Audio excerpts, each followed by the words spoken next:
పశ్చిమ బెంగాల్ ముఖ్యమంత్రి శువేందు అధికారి మరొక కీలకమైనటువంటి నిర్ణయం తీసుకున్నారు. ఇంకా చెప్పాలంటే ఇది కూడా సంచలన నిర్ణయం అనే చెప్పాలి. నిజానికి అతడు పవర్లోకి వచ్చిన దగ్గర నుంచి కూడా ఏరివేత ప్రక్రియ ప్రక్షాళన జరుగుతోంది. గత 15 సంవత్సరాలుగా పేరుకుపోయినటువంటి చెత్తను ఏరివేస్తున్నారు. అవినీతిని అధికారుల్ని పరుగులు పెట్టిస్తున్నారు. నిజాయితీ పరులకి బాధ్యతలు అప్పగిస్తున్నారు. అవినీతి పరుల్ని లోపటేస్తున్నారు.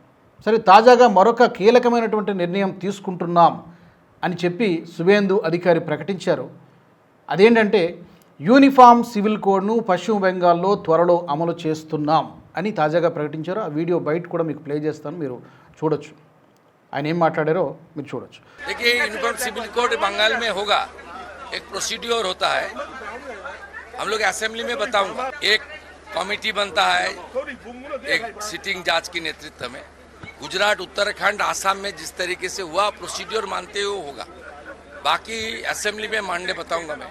ఓకే, యూనిఫామ్ సివిల్ కోడ్ ఉమ్మడి పౌరస్మృతి చట్టం అనేది కేవలం ఒక పశ్చిమ బెంగాల్ రాష్ట్రానికి మాత్రమే కాదు, అక్కడ నీడ్ ఆఫ్ ది అవర్ ఇప్పుడు ఖచ్చితంగా అమలు చేసి తీరాలి. అక్కడ దేశవ్యాప్తంగా అన్ని రాష్ట్రాల్లోనూ అమలు చేయాల్సినటువంటి అవసరం ఉంది. శువేందు అధికారి ఏం చెప్పారంటే, యూసీసీని రాష్ట్రంలో అమలు చేస్తామని చెప్పి మా ఎన్నికల మేనిఫెస్టోలో చెప్పాము, అప్పుడు హామీ ఇచ్చాము, ఇప్పుడు దాన్ని అమలు చేయబోతున్నాం. ఎవరు అడ్డుకున్నా కానీ ఇది జరిగి తీరుతుంది, 100% రాసి పెట్టుకోండి అని చెప్పారు. ఇప్పటికే ఉత్తరాఖండ్లో ఫస్ట్ స్టేట్ యూసీసీని ఇంప్లిమెంట్ చేసినటువంటి మొట్టమొదటి రాష్ట్రము ఉత్తరాఖండ్. రెండవది గుజరాత్, సెకండ్ స్టేట్. ఇది ఎప్పుడు అసెంబ్లీలో ఇప్పటికే బిల్లు పాస్ అయింది 2026 సంవత్సరంలో. గుజరాత్ సెకండ్ స్టేట్ అది. థర్డ్ అస్సాం. అస్సాంలో ఎప్పుడు జరిగింది? అస్సాం అసెంబ్లీలో కూడా ఈ బిల్లు పాస్ అయింది. మే 2026లో బిల్లు పాస్ అయింది. ఇది మూడో రాష్ట్రం. ఇప్పుడు పశ్చిమ బెంగాల్ 4వ రాష్ట్రం కాబోతోంది. గోవాలో నిజానికి ఎప్పటి నుంచో ఉన్నది, అది వేరే, ఎందుకంటే యూసీసీ లాంటిదే. సో అక్కడ కూడా యూసీసీ ఉన్నట్టుగానే మనం భావిస్తే అది 5వ రాష్ట్రం అవుతుంది. లేదు, గోవాను మినహాయించి చెప్పుకుంటే 4వ రాష్ట్రం అవుతుంది వెస్ట్ బెంగాల్. ఇప్పుడు ఏంటి యూసీసీ? మనం చాలాసార్లు మాట్లాడుకున్నాం యూసీసీ గురించి. ప్రస్తుతం భారతదేశంలో వివాహము, విడాకులు, అడాప్షన్ అంటే దత్తత, వారసత్వం వంటి కుటుంబ వ్యవహారాల్లో ఒక్కొక్క మతానికి ఒక్కో చట్టాలు ఉన్నాయి. All India Muslim personal law board ఉంది, AIMPLB, all India Muslim personal law board. అలాగే ఒక్కొక్క హిందూ మ్యారేజ్ యాక్ట్, ఇవన్నీ అప్పటికే నలిఫై అయిపోయినాయి.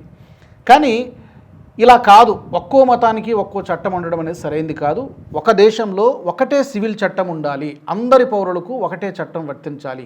ఒకే దేశం ఒకటే చట్టం, వన్ నేషన్ వన్ ఎలక్షన్ లాగా అది ఇంకా అమలు కాలేదు. చూడాలి, రాబోయే రోజుల్లో it is on the cards. డెఫినెట్గా వస్తుంది అనుకుంటున్నాను, అది వేరే టాపిక్. సో ఒకటే దేశము ఒకటే చట్టం అమలు చేసేటువంటి దిశగా దేశవ్యాప్తంగా గ్రాడ్యువల్గా బీజేపీ అది ప్రయత్నం చేస్తోంది. ఇప్పటికి 3 రాష్ట్రాలు అయింది, ఇప్పుడు 4వ రాష్ట్రంలో పశ్చిమ బెంగాల్లో అమలు చేయబోతోంది. ఆ విషయాన్ని సీఎం శువేందు అధికారి ప్రకటించారు. అన్ని మతాల పౌరులకు ఒకటే సివిల్ చట్టం వర్తిస్తుంది. మతం ఆధారంగా కాకుండా పౌరసత్వం ఆధారంగా చట్టాలు అమలవుతాయి. బీజేపీ ఎందుకు యూసీసీకి మద్దతు ఇస్తోందంటే, చాలా కాలంగా కాన్స్టిట్యూషన్లోని, రాజ్యాంగంలోని ఆర్టికల్ 44ని ప్రస్తావిస్తూ యూనిఫామ్ సివిల్ కోడ్ను అమలు చేయాలని కోరుతోంది. కాబట్టి రీసెంట్గానే మనం కొన్ని కామెంట్స్ చూసాం. ఎన్సీపీ పార్టీకి చెందినటువంటి ఎమ్మెల్యే సనా మాలిక్ మహారాష్ట్ర అసెంబ్లీలో మాట్లాడారు. అసెంబ్లీ వేదికగా మాట్లాడారు. పాకిస్తాన్ ఎగ్జాంపుల్ని తీశారు. పాకిస్తాన్లో ఈ పోలిగామి అంటే బహుభార్యత్వం అనేది క్రైమ్ ఏం కాదు, ఈవెన్ ఖురాన్లో కూడా రాసి ఉంది. అంటే ఒక వ్యక్తి లేదా ఒక ముస్లిము 3, 4, 5 ఇలా ఎన్ని వివాహాలైనా చేసుకోవచ్చు. దానికి కొన్ని టర్మ్స్, కండిషన్స్ ఉన్నాయి. ఖురాన్లో కూడా దాని గురించి మెన్షన్ చేసి ఉంది. దాన్ని మేము ఫాలో అవుతున్నాం, తప్పేంటి?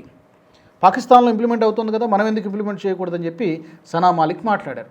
అండ్ ఆమె ఇంకొక క్వశ్చన్ కూడా వేశారు. ఏంటదంటే, బహుభార్యత్వం అనేది కేవలం ఇస్లాం మతంలోనే ఉందా, మిగతా మతాల్లో లేదా, వాళ్ళు ఆచరించట్లేదా అని క్వశ్చన్ చేశారు. అండ్ ఇంకొకటి, ఖురానిక్ లా ఇక్కడ అమలు చేయాలి. వ్యక్తిగత ఒక ఇస్లామిక్ పర్సనల్ లా బోర్డు ఏదైతే ఉందో వీటి విషయంలో రాజకీయ జోక్యం సరికాదు, చట్టపరంగా యాక్షన్ తీసుకోవాలి కానీ పొలిటికల్గా దాంట్లో ఇన్వాల్వ్ కాకూడదు అని చెప్పి ఆమె మాట్లాడారు. పాకిస్తాన్ ఎగ్జాంపుల్ చూపిస్తూ కూడా ఆమె మాట్లాడడం జరిగింది. ఆ బయట కూడా మనం ప్లే చేసాం. ఇప్పుడు కూడా వీలైతే కొన్ని సెకండ్ల పాటు ఆ క్లిప్ నేను వేసి చూపిస్తాను. पॉलीगैमी मुस्लिम्स में अलाउड है मुस्लिम लॉ अंतर्गत। पाकिस्तान ने कुछ नया नहीं किया है। पाकिस्तान ने मुस्लिम लॉ जो हमारा कुरान जो कहता है उसको इम्प्लीमेंट किया है, और वही अगर इधर भी इम्प्लीमेंट किया जाएगा तो हम में से किसी को भी इस्लाम के में जो भी कुरान बोलता है वो हम फॉलो करते हैं। अगर कुरान में कोई चीज़ कही गई है उसको फॉलो करने के लिए अगर इम्प्लीमेंटेशन पाकिस्तान ने लाया है तो भारत देश भी लाए, और हम इसकी मांग करते हैं। पॉलीगैमी सिर्फ मुस्लिम्स में अलाउड है, लेकिन क्या सिर्फ मुस्लिम्स ही पॉलीगैमी कर रहे हैं? क्या सिर्फ मुस्लिम आदमी, क्या मुस्लिम पुरुष ही पॉलीगैमी कर रहे हैं? दूसरे रिलीजन में पॉलीगैमी नहीं हो रही है? हो रही है। पॉलीगैमी के कोई रूल्स फॉलो होते हैं, अगर उस तरीके से फॉलो हो रहे हैं तो पाकिस्तान का रेफरेंस नहीं दिया जाए, इस्लाम में कुरान का रेफरेंस दिया जाए और उसको इंप्लीमेंट किया जाए।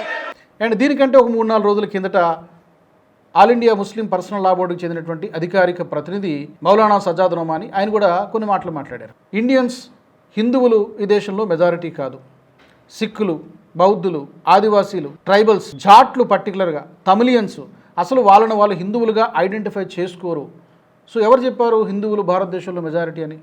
అదో పెద్ద కాంట్రవర్సీ. కాబట్టి ఇలాంటి వాటన్నిటికీ చెక్ పెట్టాలి అంటే డెఫినెట్గా కొంత కఠినమైనప్పటికీ కూడా, కొంత క్లిష్టమైనటువంటి ప్రక్రియ అయినప్పటికీ కూడా యూనిఫామ్ సివిల్ కోడ్ని భారత్లో ఉన్నటువంటి అన్ని రాష్ట్రాల్లో అమలు చేయాల్సినటువంటి అవసరం ఉన్నది. బట్ డెఫినెట్గా యూసీసీని పొలిటిసైజ్ చేస్తున్నారు. అక్కడ కూడా vote bank politics, Congress, NCP, Aam Aadmi Party, Samajwadi Party, ఇలా చాలా పార్టీలు ఎవరెవరైతే ఈ మైనారిటీ అపీజ్మెంట్కి పాల్పడుతున్నాయో, ఎవరైతే ఒక సామాజిక వర్గం ఓట్ల కోసం అరులు చేస్తున్నారో, ఆరాటపడుతున్నారో వాళ్ళందరూ కూడా యూసీసీని వ్యతిరేకిస్తున్నాయి.